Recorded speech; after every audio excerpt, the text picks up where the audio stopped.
حضرت طلحہ رضی اللہ تعالیٰ عنہ کے بارے میں آتا ہے کہ انہوں نے کبھی اپنے پاس مال جمع کر کے نہیں رکھا، جب جمع ہوا لگا دیا۔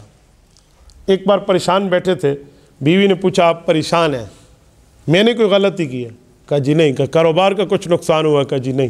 کہا جی 2 لاکھ میرے پاس درہم اور 2 لاکھ دینار جمع ہو گئے ہیں اور میں پریشان بیٹھا ہوں کہ اسے کیسے لگاؤں، میں نے اسے خرچ کرتا، میں نے جمع کر کے مال نہیں رکھنا، اگر میں نے جمع کر کے رکھا کیا فائدہ، تو لہٰذا اسے کسی طریقے سے لگاؤں۔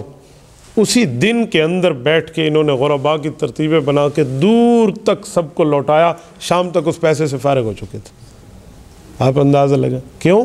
مال جمع کر کے بندہ رکھے اور نہ اس کی زکوٰۃ دے نہ اس کا صدقہ دے اور اس پر سانپ بن کے بیٹھے، تو قرآن کہتے ہیں الذی جمع مالا وعددہ، کس نے مال جمع کیا اور کاؤنٹنگ کی، عددہ تعداد معلوم کر کے رکھی، یحسب ان مالہ اخلدہ، اس نے اسلام کا حصہ نہ نکالا اور یہ سوچا کہ مال ہمیشہ رہے گا، کلا ہرگز نہیں ہے، یہ چھوڑ کے جائے گا، اس کے ورثاء نے کھانا ہے، اس کو نہیں ملے گا، اس کا وہ ہے جو اس نے کھا لیا پی لیا اور اپنی جان پر لگا لیا، ورنہ تو کس چیز کا۔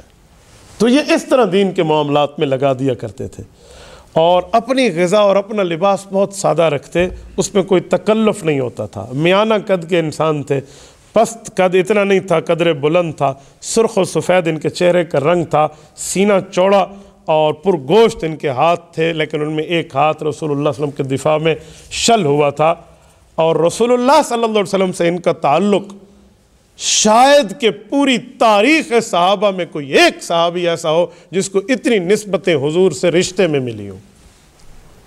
یہ 4 حیثیتوں سے رسول اللہ کے ہمزلف ہیں، نہیں سمجھے؟ رسول اللہ صلی اللہ علیہ وسلم کی 4 بیویوں کی 4 بہنیں، مختلف بیوی کی مختلف بہنیں ان کی بیویاں ہیں، تو یہ 4 مرتبہ رسول اللہ کے ہمزلف ہیں۔ مثلا سیدہ کائنات ام عائشہ صدیقہ رضی اللہ عنہا کی بہن، بڑی بہن ام کلثوم بنت ابی بکر، یہ حضرت طلحہ کے نکاح میں، تو ام کلثوم ابو بکر کی بیٹی حضرت طلحہ کے نکاح میں اور حضرت عائشہ رسول اللہ کے نکاح میں، تو اس وجہ سے رسول اللہ کے ہمزلف بنتے ہیں۔ رسالت مآب علیہ الصلوۃ والسلام کے پاس ایک بیوی ہیں جن کا نام ہے زینب بنت جہش رضی اللہ تعالی عنہا۔ حضرت زینب یہ حضور پاک کی بیوی ہیں، اور ان کی ایک بہن ہے جن کا نام ہے حمنہ بنت جہش رضی اللہ تعالی عنہا۔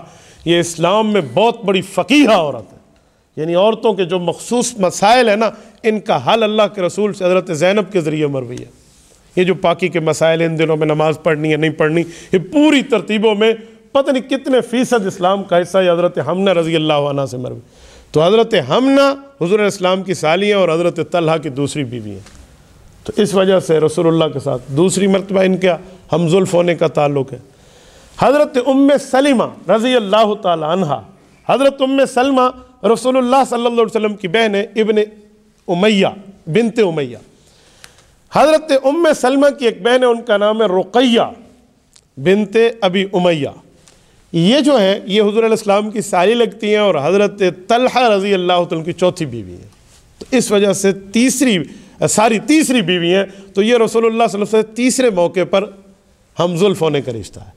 اور چوتھا حضرت ابو سفیان رضی اللہ تعالیٰ، حضرت معاویہ رضی اللہ کے والد، حضرت معاویہ کی بڑی بہن حضرت ام حبیبہ رضی اللہ عنہا، یہ حضرت ابو سفیان اور حضرت ہندہ رضی اللہ عنہما کی بیٹی ہے اور رسول اللہ صلی اللہ علیہ وسلم کی بیوی ہے۔ اس حساب سے حضرت ہندہ اور ابو سفیان رضی اللہ عنہما حضور علیہ السلام کے ساس اور سسر لگتے ہیں، اور حضرت معاویہ رضی اللہ عنہ رسول اللہ کے برادر نسبتی برادر لا لگتے ہیں، یعنی حضور کے بچوں کے ماموں، اس لیے حضرت معاویہ کو امت کا ماموں کہا جاتا ہے، خال المؤمنین، خال المسلمین۔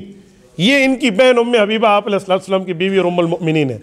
حضرت ام حبیبہ کی ایک بہن ہے جن کا نام ہے قارعہ، یہ قارعہ بنت ابی سفیان، یہ حضور علیہ السلام کی ساری لگتی ہیں اور حضرت طلحہ کی چوتھی بیوی ہے۔ اس حساب سے حضرت طلحہ رضی اللہ تعالیٰ عنہ رسالت مآب صلی اللہ علیہ وآلہ وسلم کے چوتھے نسبت سے ہم زلف لگتے ہیں۔